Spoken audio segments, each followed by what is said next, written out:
Hello again out there, music lovers. I hope you're doing well. Welcome to my channel, Progcat.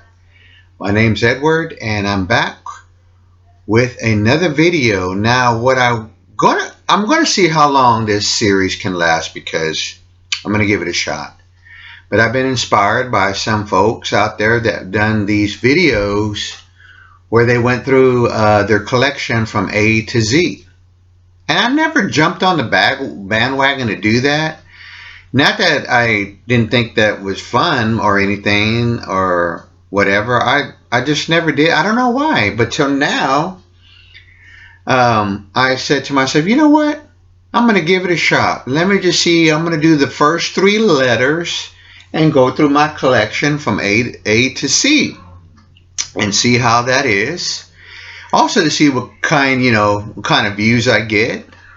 And who knows, I might just go ahead and do it all the way to Z.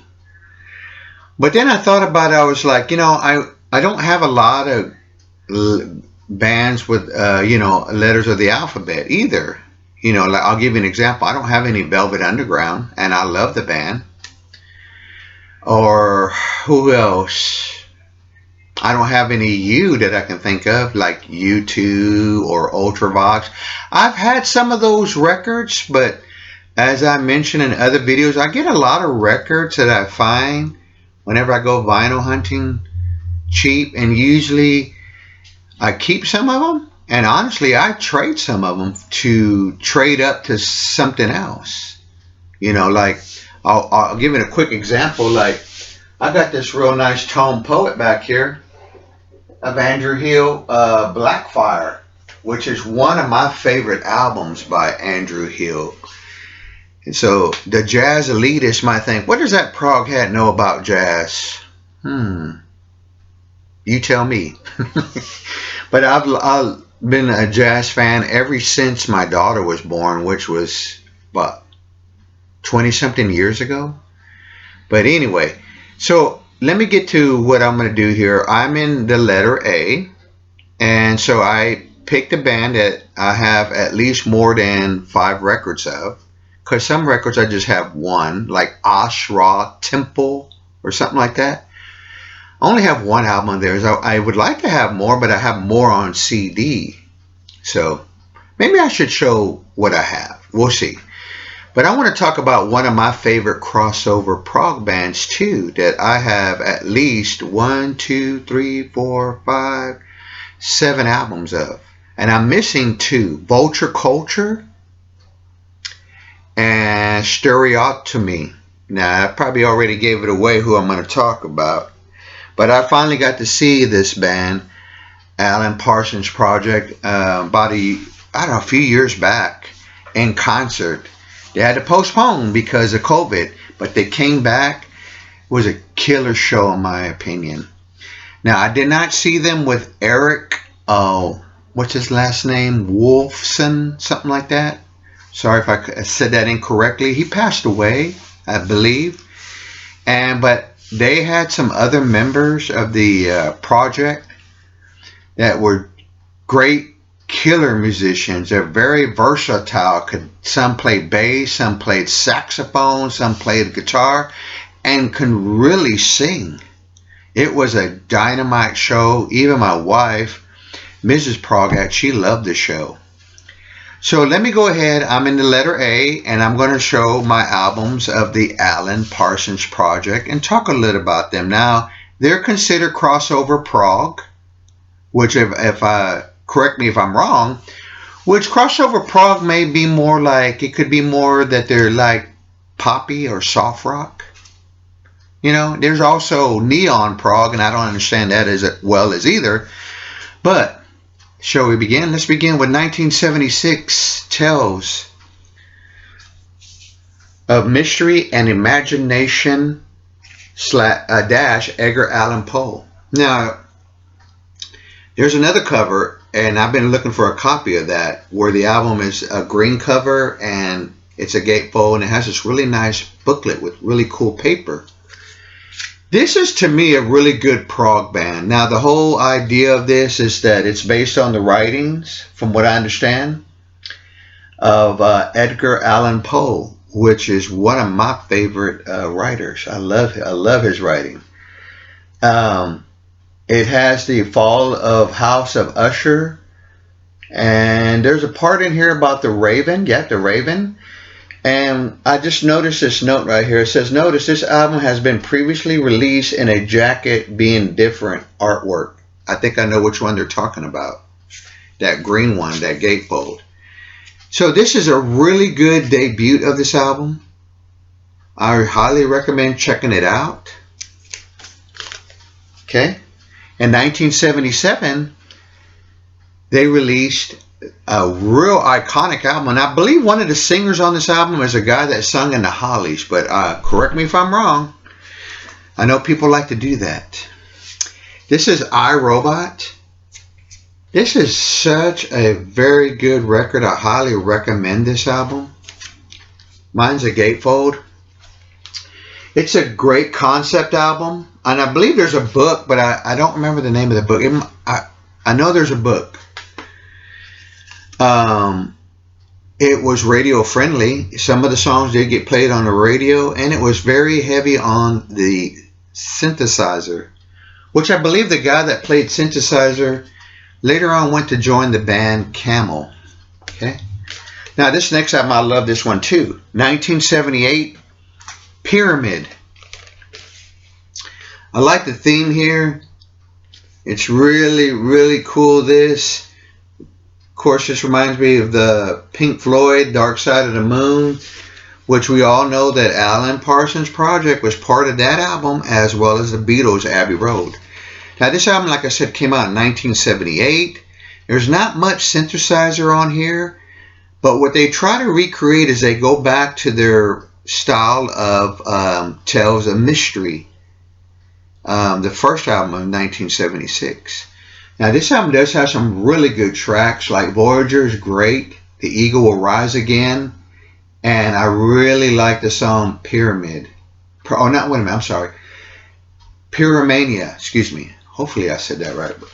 And these albums, if you get the CD versions, you get a lot of killer bonus tracks, and I have those.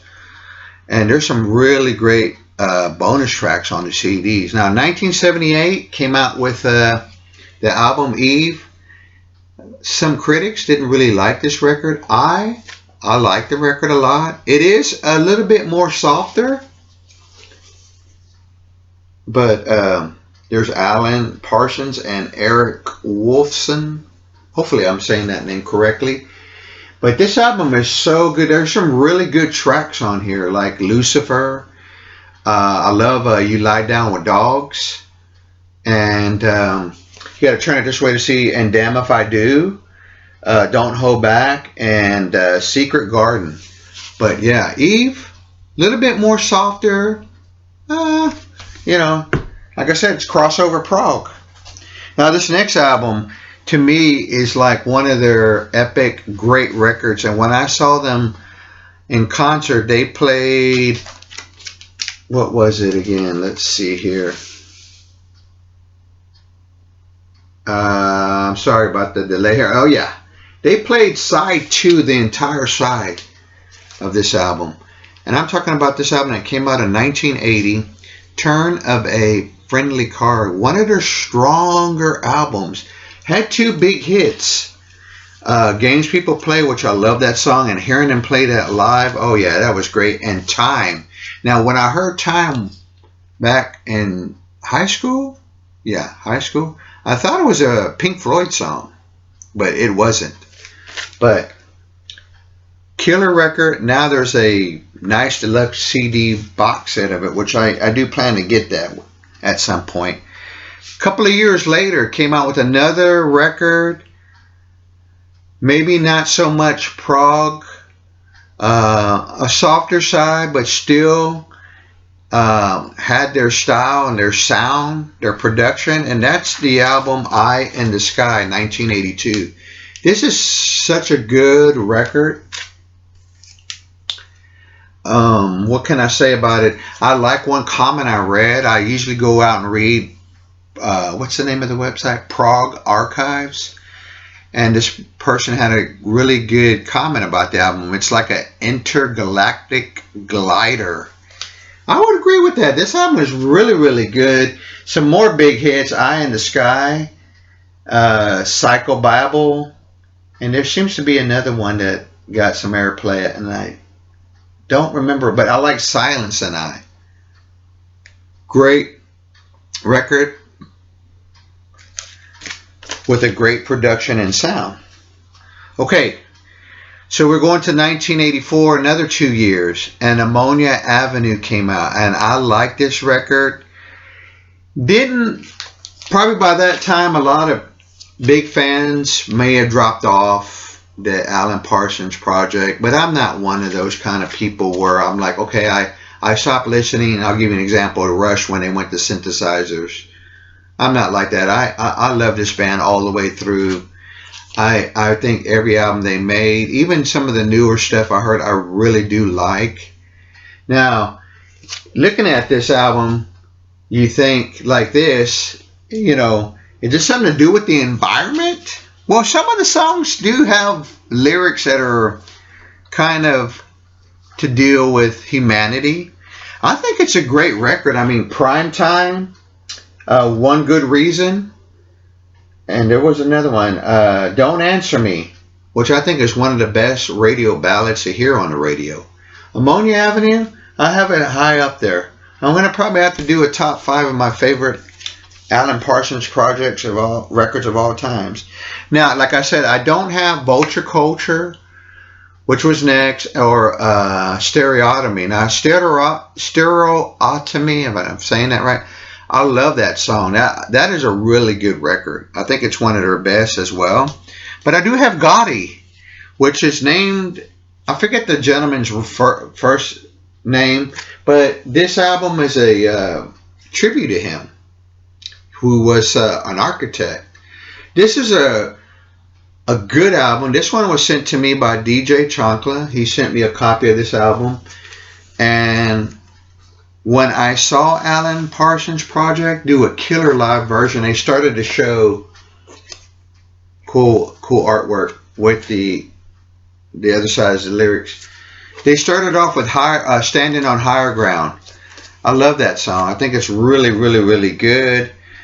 There's some prog elements to this record, but I really think that this record will stand the test of time. I don't think these albums should be forgotten by Alan Parsons Project. I'm a big fan. I feel like some of the songs were songs that were like the soundtracks of my life, especially Games People Play. That is such a killer song. But there we go, letter A. And showed some records by Alan Parsons Project.